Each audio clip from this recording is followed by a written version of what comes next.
ჩვენ ვემზადებით ნებისმიერი შემდეგი არჩევნებისთვის, მათ შორის მუნიციპალური არჩევნებისთვისაც. ეს არის ჩვენი პოზიცია. ვემზადებით ნიშნავს იმას, რომ ვემზადებით მონაწილეობის მისაღებად.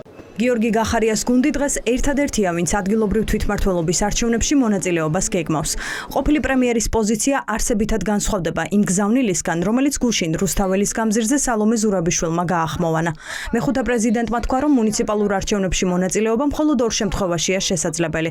თუ მანამდე საპარლამენტო არჩევნები ჩატარდება, ან ოცნება ორივე არჩევნების ერთდროულად ჩატარებას დათანხმდება. არც არავინ აპირებს ადგილობრივ არჩევნებზე წასვლას, თუ ეს იქნება ქართული ოცნების წესებით და ქართული ოცნების კონტროლის და მანიპულაციის ქვეშ. არჩევნები უნდა იყოს ჯერ საპარლამენტო და მერე ადგილობრივი, ან ბოლო-ბოლო თუ სხვა არა, ერთობლივად საპარლამენტო და ადგილობრივი. ადგილობრივი არჩევნებისთვის მზადების მიუხედავად ახალი არჩევნები და პატიმრების გათავისუფლება ყოფილ პრემიერსაც საუკეთესო გამოსავლად ესახება. თუმცა მიაჩნია, რომ თვითმმართველობის არჩევნების ბოიკოტი შედეგს ვერ მოიტანს. გახარი ასევე არ ეთანხმება ზურაბიშვილის იდეას ორივე არჩევნების ერთად ჩატარების შესახებ. რაც შეეხება ერთდროულად საპარლამენტო და მუნიციპალური არჩევნების ჩატარებას. ჩემი პოზიცია არის შემდეგი, რომ საპარლამენტო არჩევნები ამ ქვეყანაში არის აუცილებელი. მე ვისურვებდი, რომ ჩატარდეს უფრო ადრე. მე უბრალოდ გამოვლილი მაქვს ეს არჩევნები და ვიცი, რამდენად რთული არჩევნებია მუნიციპალური არჩევნები. ორი არჩევნები ერთად. ეს არის ურთულესი გამოწვევა. გახარია წინააღმდეგობის პლატფორმის წევრია, თუმცა როგორც ჩანს ეს პოზიცია სხვებთან შეთანხმებული არ არის. ძლიერ საქართველოში ამბობენ, რომ ემზადებიან საპარლამენტო არჩევნებისთვის და სწორება სწორედ ამ მოთხოვნაზე აქვს. ადგილობრივ არჩევნებზე კი ფიქრობენ, რომ ოპოზიციამ საერთო გადაწყვეტილება უნდა მიიღოს.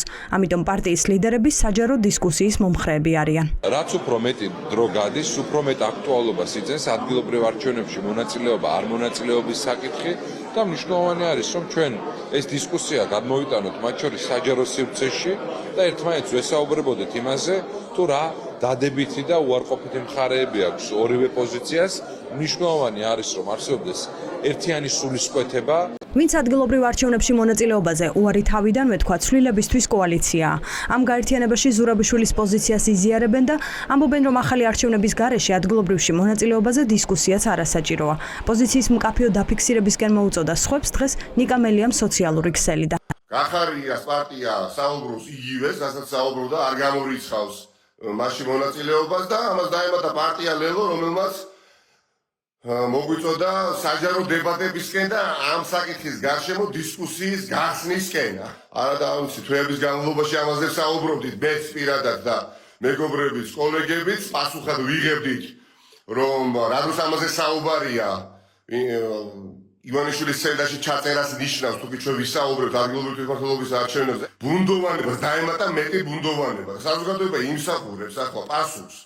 ზურაბიშვილმა ეს უბრალოდ მისი თქვა ისე დაძალადევად და არ იყო შეთანხმებული პარტიებთან, თუ ეს იყო შეთანხმებული და პარტიები მის პლატფორმაზე სხვაგვარად ფიქრობენ. რა თქმა უნდა, ერთადერთი გზა ამ ქვეყნის გადარჩენის არის საპარლამენტო არჩევნები, რომლის გარეშეც აბსურდი არ ამეს სხვაზე ლაპარაკი, ოღონდ საპარლამენტო არჩევნები რა ძალიან მკაფიოდ თქვა პრეზიდენტმა იმ წესებით, რომელსაც რომელზეც ჩვენ ყველანი შეთანხმებული ვართ და არა ბიძინა ივანიშვილის რაღაც წესები და მისი ჩატარებული.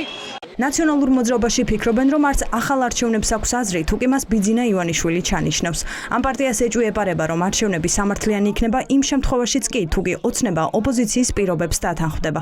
ნაციონალურ მოძრაობასთან ერთად ფედერალისტებსაც სჯერათ, რომ ხელისუფლების შესაცვლელად ჯერ მთავრობა უნდა გადადგეს და არჩევნები ამის შემდეგ დაინიშნოს. არჩევნები შეიძლება ჩატარდეს, მაგრამ ეს არჩევნები უნდა იყოს თავისუფალ გარემოში, არა ბიძინა ივანიშვილის რეჟიმის პირობებში, არა ამ სუსით, არა ამ პროპაგანდით, ამ ცესკოთი და არა თავისუფალი და არასამართლიანი გარემოთი. ვერანაირ თვითმმართველობის არჩევნები ვერ განმუხტავს კრიზისს საქართველოში.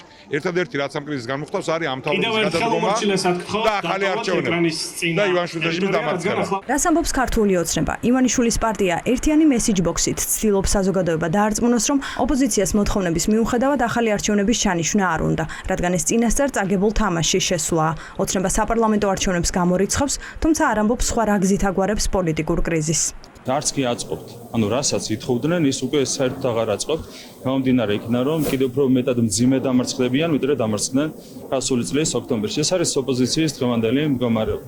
აქედან გამომდინარე, არავისთვის, მათ შორის არც მათთვის, არც ჩვენთვის არავითარი მნიშვნელობა არ აქვს. ეს რადიკალური ოპოზიცია მიიღებს თუ არა არჩევნებში მონაწილეობას. პარტიების დარეგისტრირების ვადა აგვისტოს დასაწყისია. მანამდე შესაძლოა ბევრი რამ შეიცვალოს. ახლა კი ფაქტია, რომ ოპოზიცია პოზიციების ჩამოყალიბების პროცესშია და სალომე ზურაბიშვილის გუშინდელი განცხადება საერთო პოზიციას არ ასახავს.